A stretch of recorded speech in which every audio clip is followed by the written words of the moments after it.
Hello, magandang linggo sa inyo lahat or magandang gabi. Uy, mamayang alas 10, no, yung pagpunta namin sa Diwata Pares tapos yung sa Film Center. Mga ano lang yon, mga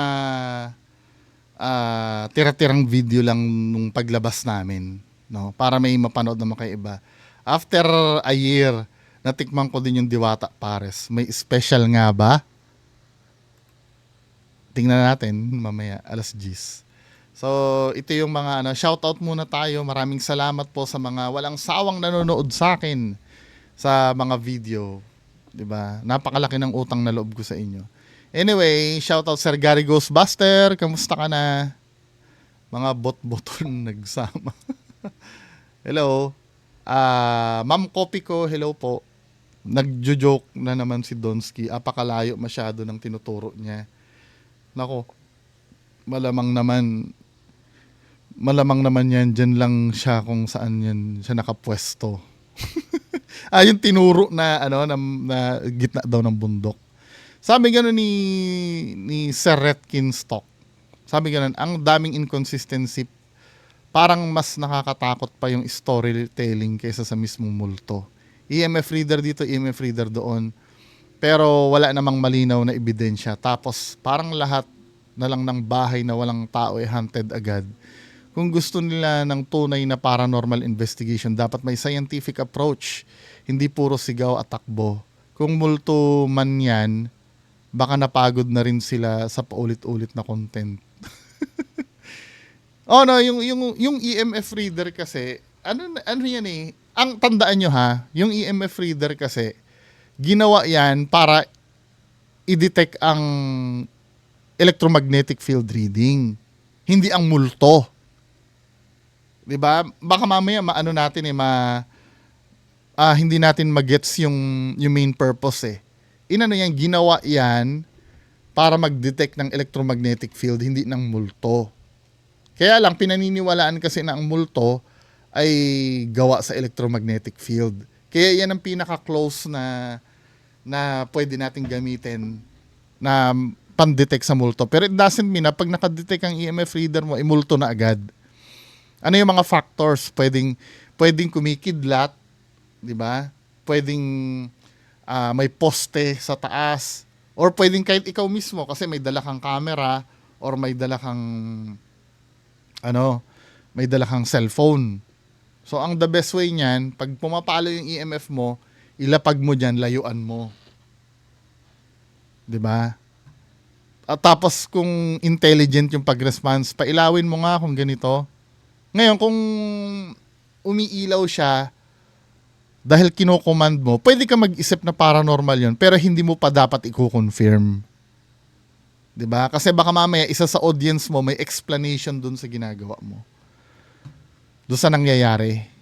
Malay mo may nanonood sa iyo na scientist, 'di ba? Hindi kaya nagkakaganyan yan dahil may ganyan-ganyang factor, 'di ba? Hello Sir Balong HQ. Alien na nga lang yata hindi na encounter ng mga to eh. Sabi nga ni Masaharo. Hello Sir Masaharo. Lit ag tawag diyan para makahuli ng manok at bayawak. Lit ang tawag diyan. Yung ganun ba? Pero parang ang laki naman yata nun para sa Sabi gano'n ni amay ko, may ganyan na libingan bungo sa mga Muslim, ganyan yung iba sa ilalim ng mga puno imbis na iangat mo mga ka-content mo. Libingan, ang tinutukoy kasi NPA eh. Di ko trip ang angas mo pati bunganga mo, sorry. May ganun libingan ba? Muslim tapos cross, tanga ka ba? Sinabi ng idol mo may cross daw. Nagko-cross ba ang Muslim? Bobo. Ayun, sabi ni Donsky doon sa libingan. Tama ha. Ulitin natin ha. Tanga, magpapalusot ka na lang, bobo. Susunod, wag tayong tatanga-tanga ha. Ulitin natin yung may ganyan daw, mga Muslim daw, sabi. Muslim may cross. O, tingnan mo ha. Kasi Tanga talaga na itong supporter ni Donsky kahit kailan. wala nakalagay yung mga pangalan. Ayan, basta na lang. Nilibing. Ayan. Hindi ba ano to? Hindi ba ano ng... Tamo ha? Nasasaktan ka kasi katangahan yung pinapakalat ng idol mo. Dumalaw sila rito. Matatandaan pa ba nila? Kasi wala nakalagay yung mga pangalan. Ayan, basta na lang. Nilibing. Ayan. Hindi ba ano to? Hindi ba ano ng silungan ng manok yan? Di ba ganyan na silungan ng mga manok? Tapos, paano naging libingan yan? Libingan na ba yan? Kasi wala nakalagay yung mga pangalan. Ayan, basta na lang. Nilibing. Ayan, may cross. No, may cross. Anong Muslim may cross? Tanga! Nakabwisit. Pagtatanggol pa, may mga Muslim daw na ganon. Kailan pa nag-cross ang Muslim? Tanga ka ba? Nakakabwisit. Palusot ng tanga. Replyan ko nga to. Tanga. May cross nga daw eh. Kailan pa naglagay ng cross ang Muslim? Bobo. Diyos ko, mga tanga-tanga. Pagpatuloy tayo. Ayan o, may cross daw. Tapos libingan ng Muslim. Tanga! Inis. Next video. Sabi ni Norman Alzate, laos na yan si Donsky si Donsky. Laos na yan. Si Donsky naman kasi lahat pinapakita niya. Sabing gano'n ni Sir Frederick Quintans. Hello, Sir Frederick. At saka Sir Norman Alzate. Totoo ba yung sinabi ni Maggie the Creepy na mahilig mag-jackal yan? Hindi ko po alam. Tanongin niyo po si Ma'am Maggie. Sabi gano'n ni Jeray TV, lakas amats ni Donsky, pati silungan ng manok ginawang horror. Kaya nga tinatanong ko sabi ko, silungan ba ng manok to? Kasi sabi naman ng isa, may ganun daw talaga libingan sa Muslim. May cross. Ewan ko. Hello Joben TV. Ma'am may malagay niya, hello. Sir Noelson Soriano. Noel Soriano pala, sorry Noelson. Ma'am Emmy, hello. Sir El Jaco, hello. Sir Momong, bro, bungo kung asenso na si Donsky yung kay 88, kailan naman kaya? Okay na si Donsky kaso puro daldal pa din. Imbento pa din ng istorya at may inconsistency pa din sa senaryo. Pagka inayos niya mga yan, lodi ko din. Oo, hindi sa totoo lang. Yung pamimeke, yung pamimeke na ginagawa niya, sometimes no, may mga video na peke, pero maganda panoorin talaga. 'Di ba? May mga gumagawa naman talaga ng peke na magandang panoorin, yung maayos yung pagkakagawa ng istorya. Pero sometimes kasi yung mga video ginagawa na lang tayong tanga eh. Hindi ko naman siya pinagbabawalan na gumawa ng video, pero syempre may masasabi yung mga nanonood. Hello Ma'am Ashley Mendoza. Sakto pag subo ko ng pagkain yung salitang ebak. Ang lakas nga Donsky, ang lakas ang tama nyo. Nakatuklaw ba kayo? Lakas daw, sabi na. Sabi ni Sus Gaming, pa-shoutout from Karohatan, Valenzuela City. Sir Sus Gaming. Sabi gano'n ni Norman Maravilla, lap trip sa libingan ng manok. Hindi libingan, ito, sabi gano'n ni Ma'am Mariel Antiqueria. Kuya Red naman, Sir Bungo. Sendan nyo ako ng link. Hindi ko rin alam kung ano yung Nakakamiss si Winlove Wow Galvez. Sabing ganon, by the way, dati mo pa ako supporter na nagbabalik loob. Naka-block ata ako sa channel nyo. Hindi ko alam kung bakit. Parang naka-block na ako dati pa before yung issue nyo ni Sir R.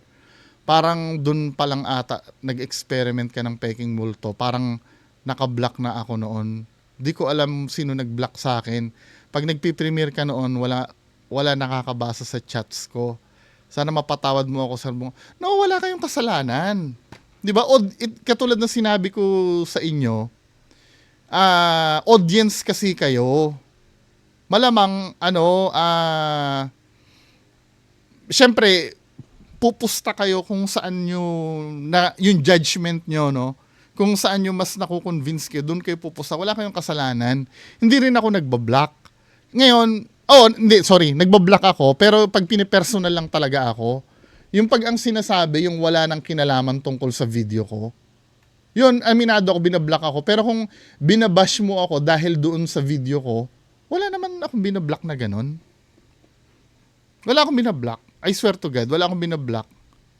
Siguro may nasabi ka siguro sa aking personal na wala nang kinalaman doon sa video ko, kaya kita na block. Kung ibang account yung gamit mo nun. Yun, pwede. Pero hindi ako siguro nagalit ako siguro sa mga sinasabi mo, katulad ng mga basher sa akin dito, no, pagka may sinasabi, katulad nitong bugok na nagtatanggol kay Donsky na may Muslim daw na nakalibing na may cross. Ito, tungkol sa video to, nagagalit ako doon sa sinabi niya. Pero hindi ko naman siya kilala para magalit ako sa kanya. 'Di ba? Okay lang 'yan, wala namang problema. Si Ma'am Ghost Explorer, si Ma'am Yunil. Shoutout Ma'am Yunil pati do sa anak mo. Sir Jan Sebas, hello po. Sir Ma'am Rose Valenzona, hello po. Sir Francis Steven Reyes, hello. Jojo Lumor, hello po. Sabi gano'n ni Sir Julian Lakyan, bungs yung sa bahay familiar sa akin na puntahan na niya. Parang parte lang niya ng gubat na lagi niya pinupuntahan. Donsky mukhang butchie kick daw. Sir Romel Arellano, hello. Paano Donsky yung umungol? Mag-shota pala yun, aber. Sabing gano'n ni Sir or Ma'am Grace Honda. Hello po, Sir B. Ano yun? Meron ba yun kaloka, aswang na nagmulto pa? Iba na pala ang panahon ngayon. Iba na yun. Generation nila, di na maabot ang imagination nila. Totoo ba ito? Ang hirap na nila paniwalaan, kaloka. Sabi ni Alkalde, umalis yung kapitbahay dahil sa aswang. Umalis yung kapitbahay dahil sa multo. Mas natakot sa multo kesa sa aswang.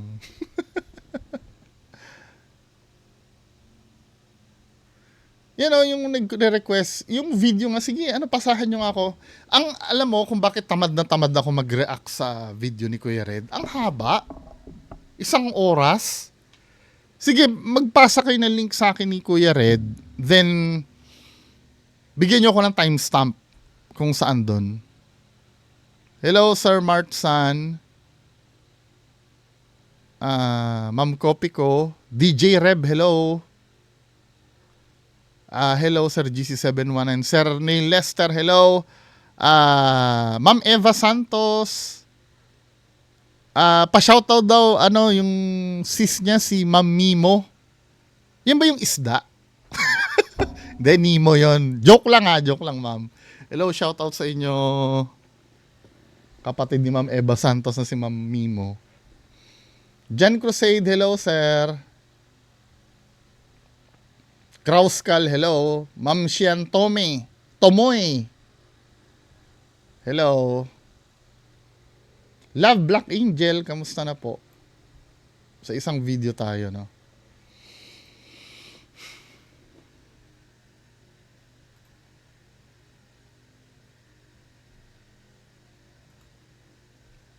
Sabing gano'n ni Ma'am Kristan Taxi.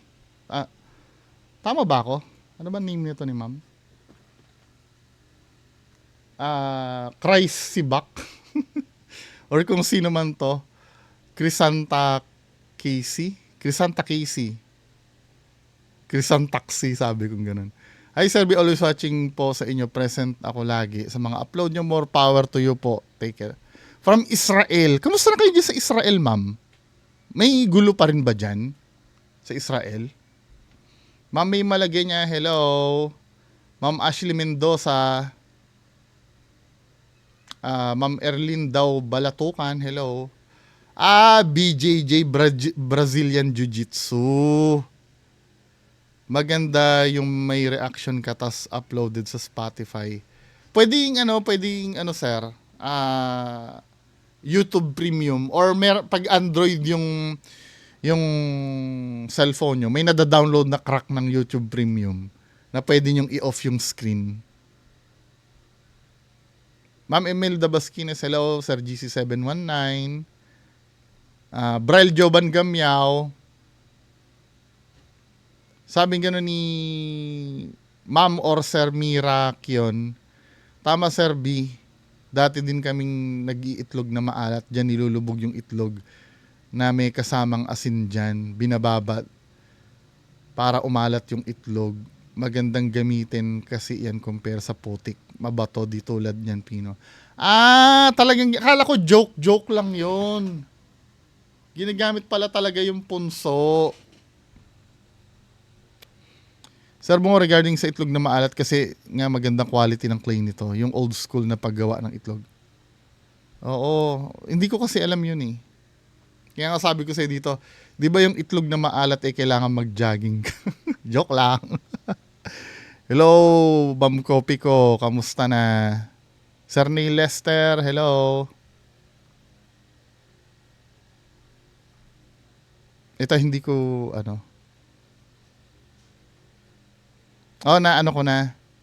nagigets ko na. Hindi ko po kasi alam yun eh, yung ganyan din ang ginagamit namin sa itlog na maalat. Lulubog mo sa putik ng punso. Ginagawa pala yun. Tamo, may natututunan ako sa inyo na di ba? Hindi ko alam yun na ginagawa pala sa itlog na maalat. Hello, Ma'am Ems Cristobal. Shoutout po. Maraming salamat po sa inyong lahat. Oy, proceed tayo mamayang alas 10, no? Yung sa Diwata Pares at sa Manila Film Center. Yun lang po. Magandang gabi sa inyong lahat. Bye-bye.